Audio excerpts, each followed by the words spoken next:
Okay, so challenge natin ang ating student. Magpo-full turn ulit tayo. Tingnan ko nga kung nasundan mo or natandaan mo. Sige, anong unang ginagawa kapag nagpo-full turn? Sa pagturn. Ay, full turn. Ano una? Yung tandaan mo, anong kauna-unahan mong gagawin kapag nagpo-full turn? Hindi.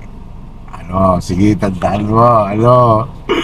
Yung ano po, yung Yeah, mirror. tumingin ka na. Next mong gagawin ay, dahil magto-turn ka, Yung gas po. no, Tatanggalin yung gas. no, diba, tumingin. Sabi ni Kuya, anong kasunod na gagawin? Para safety tayo. Kasi magpo-full turn tayo. Tumingin ka, clear na. So, ano ngayon ang gagawin mo para ikaw ay safe na makaikot? Yun, okay, signal. Para hindi masigawan lang kapwa motorista. Alam na, lugar ito